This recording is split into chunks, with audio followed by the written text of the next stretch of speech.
Should I join a real estate team or not? That is the question. There are pros and cons.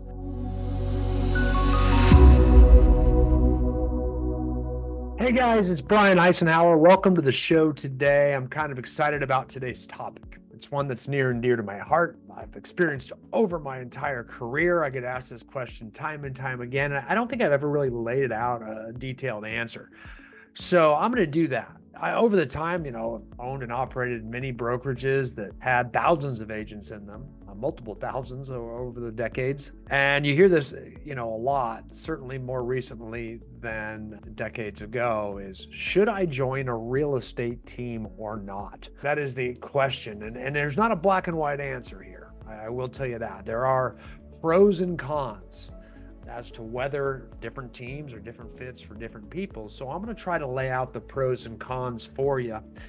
And as I lay out the pros and cons, I am going to try to explain how those might relate to different people and different teams as well too. So as I do that, I think I'm going to start with the cons. As I start with the cons, I'm going to lay out and I think I'll start with the cons first because the cons sounds negative and I prefer to be a positive person. So let's get the cons out of the way. Let's get the bad news out first. All right. The first one is that you're going to be held accountable if you're on a good, successful real estate team, which means you're going to lose a certain amount of control over your business. You're not in charge of your own business. A lot of people get into real estate to be in charge. They're tired of working for somebody else, or they don't want to work for somebody else. They want to maintain their independence. And there can be good and bad to that, trust you me, because real estate seems a lot easier than it really is. That's why about 90% of the agents sit there and watch the 10% of the agents that do 90% of the business. Most are on the outside looking into success in real estate, and that's because they often made comfortable choices, right? They wanted less control. So if you do want less control, understand that's a loaded weapon, okay? You're going to have to follow the team systems, and those teams think that those systems work. And that could be their lead generation system, their admin systems that, you're going to need to show up for, their training, their meetings, their events, things like that. Different teams are going to have different levels of control that they impose. And that could be good and bad. A team that doesn't give you much control could also not give you much accountability, which means the likelihood of you succeeding is, theoretically decreased. But if you don't need that much, accountability and stuff, and you just think you can do it, then maybe, a team that has a lot of control is not the fit for you. And you'll see people play around with this. You can always join a team later. They try it on their own, and if they just can't hold themselves accountable enough to do the hard, uncomfortable work to generate business, and they typically then go try a team. That's one way to do that as well too. One thing about real estate, you're not tied into anything. It's like a lot of people go on real estate teams until they feel like they can kick the proverbial training wheels off and go off on their own. That happens as well too. Another negative about being on a real estate team is you're going to be on a reduced commission split, because again, the team needs to make something to A, be profitable, B, pay for its expenses, pay for marketing, pay for admin support, pay for, the owner of the team leader. So they're going to have to take a cut too of some sort, right? So that means you're going to get less in theory than you would on your own. So that's pretty obvious, I think. So the difference there really typically means, if you're on a team that takes a bigger cut, maybe they put you on a 50% or even a 40% split, that means they're probably providing you some degree of leads there or lead conversion, maybe inside sales agents. They're meaning you have to do less work because they're providing you more. If you're on a team that provides a lower commission split, so maybe you're on a 70% or something like that. I don't know. Typically, they're not going to provide you as many leads or services as well too. So it's really important to understand what those different benefits and value adds are, because it's not always about going to the place that takes the least out of your pocket. If that's the case, I would not join a team at all. In fact, go to a discount brokerage that charges you the least. It just depends what kind of value is important to you and what you need. And you'll learn that over time. Right? So reduced commission split's definitely a negative. You're gonna pay a little bit more to be there. Another one could be team culture, like a bad culture or just negative dynamics. That that can hurt you as well too. You got to be a fit with the people that you're working, and some teams run a real tight reins on their team, and they hold you accountable, and you got to show up every single day and make a certain amount of contacts every single day. And that's not your groove, then I wouldn't be there, like we talked about with accountability. Some will have lots of events they want you to come to, and maybe they're happy and fun, and there are a lot of social events, and maybe that team gets involved socially or in the community more, and it's just that camaraderie and that community of being around other people that you're working with is fun for you. Teams will offer that a lot more too. Some are very remote, and they have no brick and mortar at all. So, they're just really meeting, and they're not requiring you to be in person, or maybe even on video conference meetings a lot. It just really depends what you want and where you are in life and what you think you need there, because culture matters, right? So bad culture or negative cultures, or at least cultures that aren't fits for you, are important. So really get to know how those dynamics work if you're deciding on a team, or whether or not a team as well too. And I'll say another one. The last one I'll go to of the cons would be the perceived loss of identity. You get into business for yourself, you want to grow your book of business. And the last thing you want to do is grow another person's book of business, because you're on a team and everything you do gives them credit because you work for them. So they just keep getting richer and richer and richer, and you never really grow or build your identity being on that team. And that can be the case. So, look at your marketing freedom. I do prefer teams, I will say, we kind of coach this, that allow agents to build their own brands within the confines of the team, because you don't need to lose your identity on a team no more than an agent would lose their identity working for a broker. I mean, for example, let's say I'm Brian Eisenhower and I go work for Coldwell Banker. Those are two names, or Keller Williams, or whomever. I'm always going to have to put their names on my signs and my marketing materials to be in compliance with state licensing laws. What's to stop a team leader from kind of taking a same back seat in marketing to allow the agent to promote themselves? I think that's a great policy for teams to do. Not all teams do that. They're worried that they're not going to get the branding through other people. And I think that's a very negative, scarcity-based way to approach it. I think you should look for teams that allow you to brand yourself. I mean, after all, if you brand yourself, then you're going to tap into your own sphere of influence and the people and be able to bring more business to the team, and in theory, create more revenue. And if you hear a lot of team leaders griping about how agents never produce or never generate business or never bring anything to the team, well, the place they're going to do that most is from the people they know and trust. So you got to make them feel like that they are branding themselves and marketing themselves to their people. I just think it's swimming downstream as opposed to upstream. I mean, when people get their real estate license, they never say, boy, I just can't wait to go join another team and convert internet leads that they provide me. No, that's not their dream. Their dream is to grow their own business and have business come to them from people they know and trust. I think everybody has that same feeling. So if you're a team leader and you create a team environment that kind of is in alignment with that principle, I think you're going to get better results rather than squeezing so much out of agents trying to get them to convert leads that you provide them. Really try to promote an atmosphere and an environment that helps them grow their own businesses within the team. And I think you'll find everybody is a lot more successful that way. So, that loss of identity, could be the case, but it isn't always. If that team allows you to promote yourself and put your picture the largest and your name the largest, and the team takes more of a backseat in the marketing approach, I don't think that's a big con there. And there's a lot of pros to having the team with you as well too, which we're going to kind of segue into right now. So let's talk about the pros. Let's talk about the positives of being on a team. And I'll just kind of go right off the one we just talked about.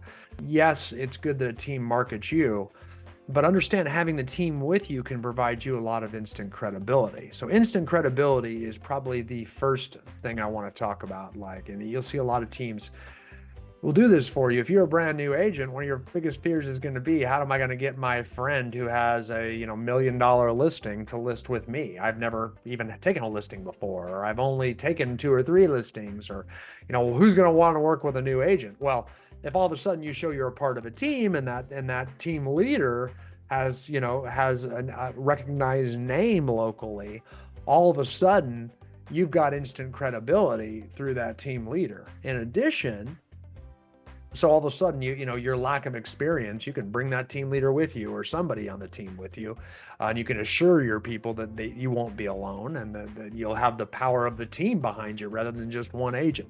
So you do get some instant credibility that way. There's a little bit more instant credibility you can get from a team as well too, as you can actually build your resume quickly. So for example, you get your license, you start putting out, let's say on social media that you're in business and you want business. You can create some instant experience, by marketing the team's listings. Like if you're saying just listed because the team listed a property, you don't need to necessarily disclose that it's not your particular listing that you took or you generated.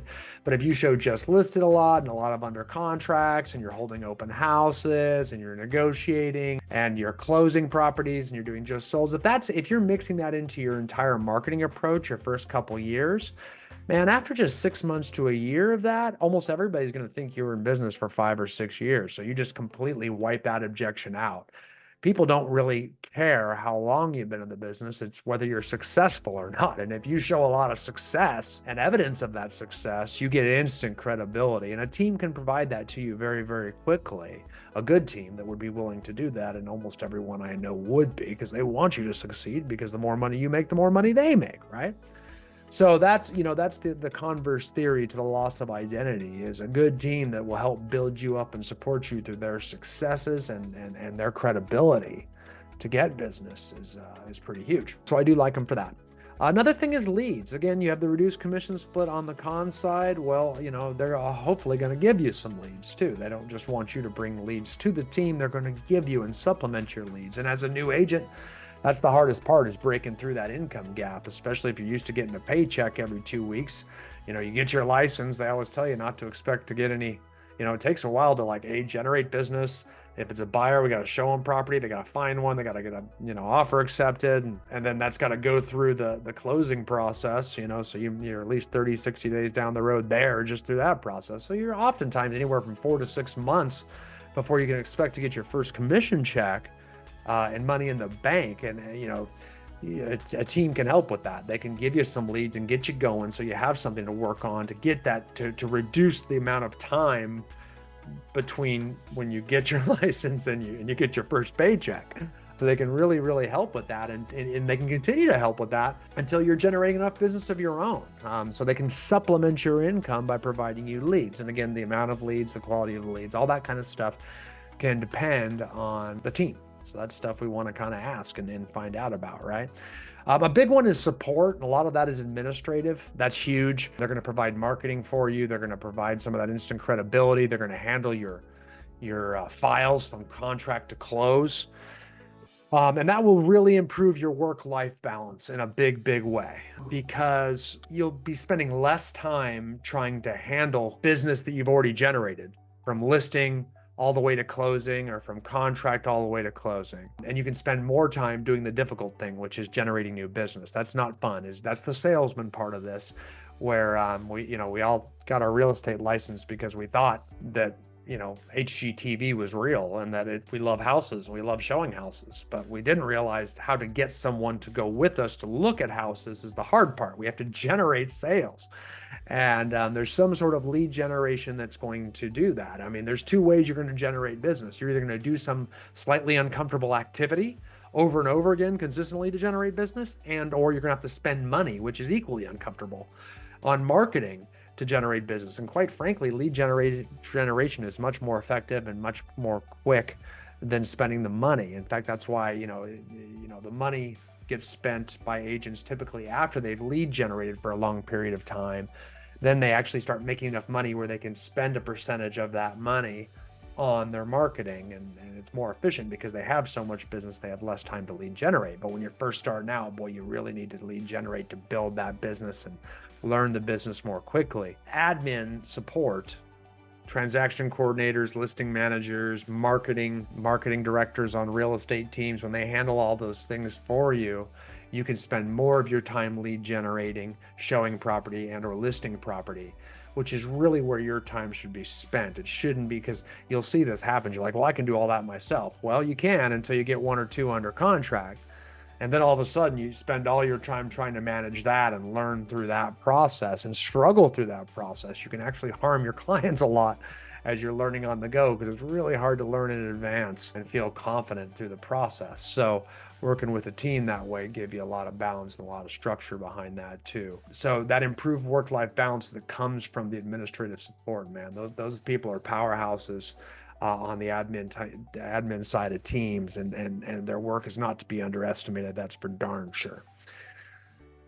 The third one I'm going to say is never something that you want to hear, but it's actually also a con. It's accountability.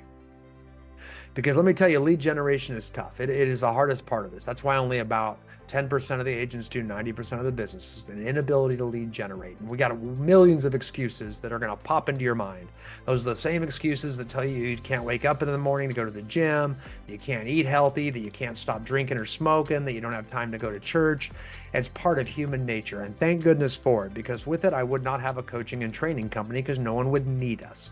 That ability to make yourself do uncomfortable things, despite the fact it's not who you are and you don't have time and you don't like it when people do that, so you're not going to do that. All that negative self-talk is going to come into play, and it's going to be very, very challenging to make yourself do it, no matter who you are. That is one thing I've watched for decades and decades and decades, and I've watched thousands of agents think that they were going to be able to do it, and then were unable to do it. And it's because they didn't have accountability. And that's one thing all the top agents do. They almost always have some sort of coach or trainer or mentor behind them, because they are self-aware that they need accountability. So you will get that on a good team. And I'd be asking the team, how much accountability are you going to provide? That's really important. That's a positive. If you want to light up a team leader, interview that way. Don't be like, wow, it's someone who doesn't act like they know it all and don't need it, because you're going to learn the hard way if you go that route. But if you come in there learning based and very coachable and say how much accountability I'm going to provide, I'm pretty aware that I'm going to need some of that. You're going to be a very attractive recruit to a team leader, that's for sure. Shared resources are really big too. You're going to use their marketing material. You're going to pick up on that credibility I talked about, as well as, you're going to use their CRM, which will probably be the top CRM out there. Their marketing materials, like I talked about. You're going to learn from the experiences of the other people too. If you're alone, you're just going to learn as you go, trial and error. But you're going to learn from the experience of the leader, the leaders, the other agents. You're going to learn from their mishaps. You're just going to learn a lot faster and get a lot more experience a lot more quickly working closely with others than you will on your own. So your growth is just exponential because of the shared community of a team, right? And that's those shared resources in general, I think, are very, very powerful. And then lastly, I'm going to say training, coaching, and mentoring. You're going to need that, because there are so many hurdles. Real estate as an industry, I mean, we go through so much. We go through so many changes in the market. We go through, global pandemics, interest rates, housing industry shortages, buyers markets, sellers markets, attacks on our industry, MLS is collapsing, new industry disruptors coming in and doing iBuying. You've got lawsuits against commissions, all of these different things. How do we react to those?